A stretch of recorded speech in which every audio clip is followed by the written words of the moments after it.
Welcome back to my YouTube channel. तो आज हम अपोस्टेसी सीरीज को दोबारा कंटिन्यू करने जा रहे हैं। अगर आपने प्रीवियस चैप्टर की एक्सप्लेनेशन नहीं देखी है तो आप देख सकते हो, प्लेलिस्ट में अवेलेबल है और प्लेलिस्ट का लिंक डिस्क्रिप्शन में भी है, तो आप वहाँ पे क्लिक करके डायरेक्टली भी देख सकते हो। तो जैसे कि प्रीवियस चैप्टर में हमने देखा था, जनरल लू ज़ैंग के ऊपर अटैक करता है और लू ज़ैंग काउंटर अटैक करने के लिए स्पीड थ्रोन अटैक को यूज करता है और वो जनरल को बड़ी जोर से लगता है और जनरल नीचे गिरता है और चिल्लाने लग पड़ता है। तो चैप्टर नंबर 9 की स्टार्टिंग होती है। जनरल उठ के बोलता है कि तुम्हारी हिम्मत कैसे हुई बच्चे, मैं तुम्हें मार दूंगा। तो हेड स्टीवर्ड बोलता है, लव है, तुम क्या ये सोचते कि तुम्हारे पास थर्ड सन की प्रोटेक्शन होगी जोगे फैमिली की, तो तुम कुछ भी कर सकते हो। तो जनरल बोलता है, तो क्या वो मैं ऐसा सोचता हूँ, तुम क्या मेरे रास्ते में आना चाहते हो। तो मैंग बोलता है, मेरे पास टाइम नहीं है तुम दोनों को लड़ते हुए देखने का, मैं सीधे जाके जनरल फेलोंग को फाइंड करता हूँ और वही सब कुछ संभालेंगे आगे। फिर हमें पता लगता है जो जनरल फेलोंग है वो ड्रैगन फोर्ट का हेड है और जो कि सारे रूल्स एंड रेगुलेशंस को देखता है ड्रैगन फोर्ट के। तो फिर जनरल डर जाता है और बोलता है कि अगर ये ली थे मिंग फैमिली के मेंबर की वजह से नहीं होता तो मैं तुम्हें जाने नहीं देता। फिर बोलता है वो कि ठीक है मैं छोड़ दूंगा लू ज़ायो को। तो जनरल लू ज़ायो को छोड़ देता है। लू ज़ायो बोल रहा होता है लू ज़ैंग को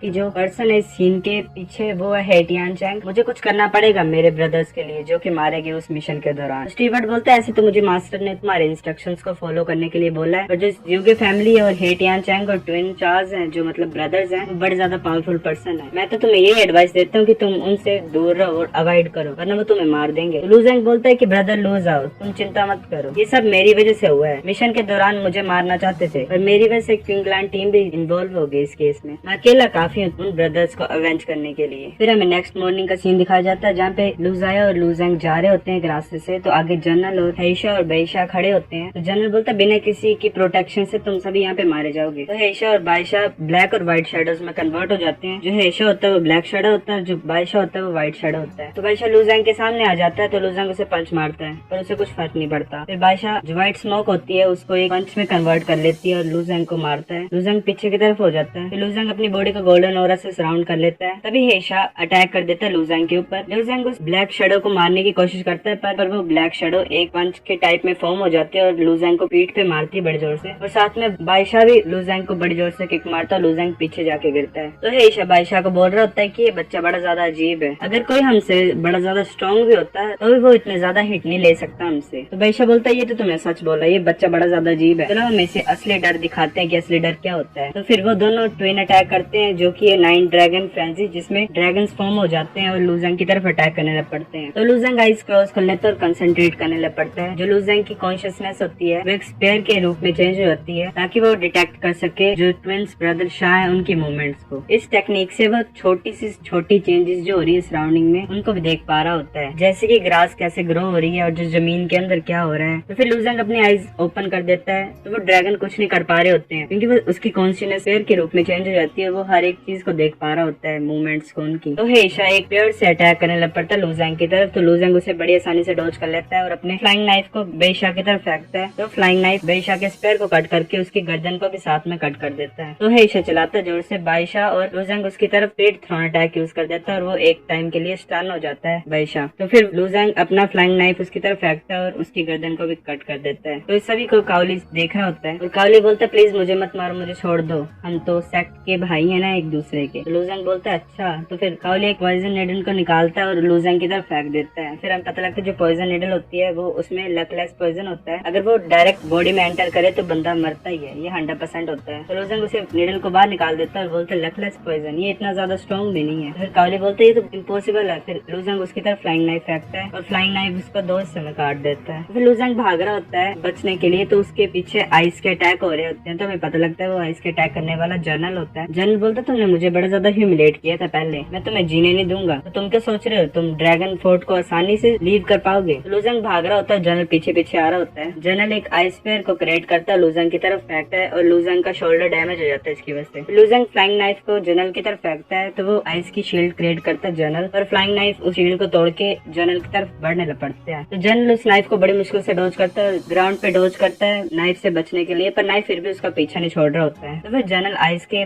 बॉल्स को क्रिएट करता है और नाइफ की तरफ को फेंकता है ताकि नाइफ की डायरेक्शन चेंज हो जाए। और जनरल बोलता है कि मैं रिग्रेट कराऊंगा तुम्हें इस दुनिया में पैदा होना भी। तो जनरल फिर से आइस का स्फीयर क्रिएट करता है, लू ज़ैंग की तरफ अटैक करने के लिए आ रहा होता है। तभी लू ज़ैंग फिर थ्रोन अटैक को यूज करता है और जनरल फिर घुटनों पे गिर जाता है और जोर जोर से चिल्लाने लग पड़ता है। उसको इतना ज्यादा दर्द हो रहा होता है कि वो अपना हेड जमीन से लगा लेता है। तभी लू ज़ैंग का फ्लाइंग नाइफ पीछे की तरफ से आ रहा होता है और उसके शोल्डर को डैमेज कर देता है। डैमेज को कम से कम करने के लिए वो ग्राउंड पे रोल करता है ताकि किसी वाइटल ऑर्गन पे वो नाइफ ना लग आगे। तो जनरल बोलता है मुझे पता तुम्हारे पास कोई और ट्रिक्स नहीं बची है, अब तुम्हें मैं यहाँ पे जमा के रख दूंगा। तो लूजंग सोच रहा होता है मैं इसे डोज नहीं कर पाऊंगा। तो फिर लूजंग पीछे की तरफ भागने की कोशिश करता है और जो आइस अटैक होता है वो उसको हर तरफ से सराउंड कर लेता है। फिर हमें पता लगता है उस आइस अटैक का नाम होता है आइस क्रिस्टल वैली। तो जनरल बोल रहा होता है लूजंग को कि तुम्हारे पास कोई राइट्स नहीं है मेरे सामने शो ऑफ करने के, और तुम तो वैसे बोन रिफाइनमेंट में ही हो अपनी। तो लूजंग बोल रहा होता है ज्यादा बनने की कोशिश मत करो मेरे सामने। तो लूजंग फिर से अपना स्पीड थ्रोन अटैक करता है जनरल की तरफ, पर जनरल उसे डॉज कर लेता है। फिर जनरल एक बड़ा आइस का स्पेयर तैयार करता है और बोलता है कि मेरे सामने तुम कुछ भी नहीं हो, और हंसने लग पड़ता है। लूजंग सोच रहा होता है ये तो बड़ा ज्यादा पावरफुल है। फिर जनरल उसको लूजंग की तरफ फेंक देता है और हमें पता लगता है उस अटैक का नाम होता है एक्सट्रीम फ्रीजिंग इंटेंट, और एक बहुत बड़ा स्पेयर लूजंग की तरफ बढ़ने लग पड़ता है। तभी एक रेड कलर की थंडर उस स्पेयर को रोक लेती है, जो वो आइस का स्पेयर होता है वो टूट के नीचे गिर जाता है। तो जनरल हैरान हो जाता है, सोचता है ये कौन था। हमें दिखाई देता है वो बंदा और कोई नहीं, वो हेड स्टीवर्ड था। और हेड स्टीवर्ड बोलता तुम्हें रुकना पड़ेगा हेटियान चैंग। जनरल बोलता तुम्हें यहाँ पे नाक नहीं अड़ानी चाहिए,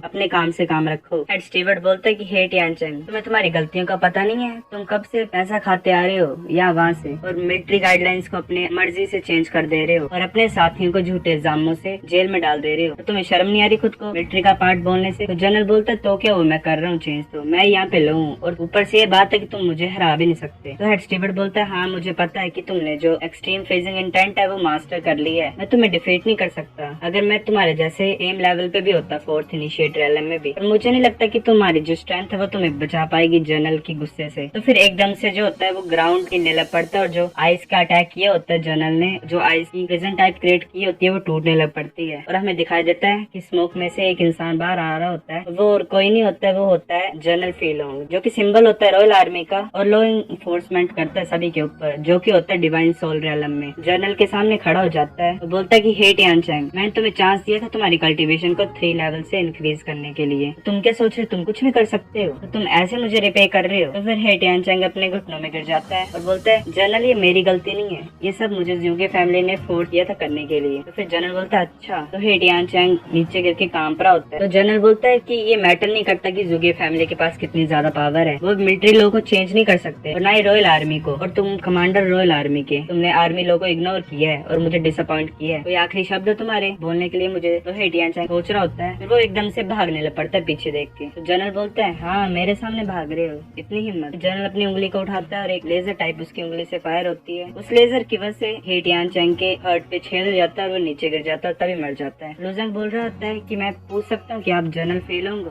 तो जनरल बोलता है हाँ। फिर जनरल एकदम से जंप करता है और ऊपर की तरफ उड़ जाता है, वहाँ से लीव कर जाता है। तो लूजंग बोल रहा है आपकी हेल्प के लिए शुक्रिया स्टीवर्ड। तो स्टीवर्ड बोलता है तुम्हें मुझे थैंक यू बोलने की जरूरत नहीं है, क्योंकि हम अपनी आर्मी के बिजनेस से डील कर रहे थे, और तुम बड़े ज्यादा पावरफुल हो, क्योंकि तुम अवॉइड कर सकते हो हेटियान चैंग से किल होने से भी। फिर रात का टाइम हमें दिखाया जाता है जहाँ पे लूजंग का रेस्टिंग टाइम तो होता है, वहाँ पे लूजंग बैठा होता है। तो लूजंग बोलता है आज तो मैं मरते मरते बचा हूँ, अगर जनरल फेलोंग और हेड स्टीवर्ड मेरी हेल्प नहीं करते तो आज मैं मर जाता। मुझे अपनी कल्टीवेशन को इंक्रीज करना पड़ेगा, जितनी जल्दी हो सकता है उतनी जल्दी। लूजंग जो स्पेयर होते हैं हेशा और बायशा के, उसको अपने सामने रखता है और सोच रहा होता है कि मेरी कल्टीवेशन को इंक्रीज करने का एक ही तरीका है कि मैं जो ड्रैगन स्केल्स हैं उनको लाइट कर लूँ। ये वेपन अच्छे हैं पर ये मेरे लिए कोई यूज के नहीं है, इससे अच्छा मैं इनको खा जाता हूँ। लूजंग के फोरहेड से एक ब्लैक फायर अपेयर हो जाती है जो कि वेपन्स को मेल्ट कर देती है। लूजंग सोच रहा होता है कि ये जो ब्लैक फायर है ये किसी भी वेपन को एसेंस में टर्न कर देती है, और जो एसेंस है वो हेल्प करता है मेरे लिए ड्रैगन स्केल को लाइट अप करने के लिए। इस बार तो बड़ा ज्यादा लिक्विड मेटल का एसेंस है, मुझे पता नहीं है कैसा एसेंस है, पर ये मेरे लिए हेल्पफुल है क्योंकि ये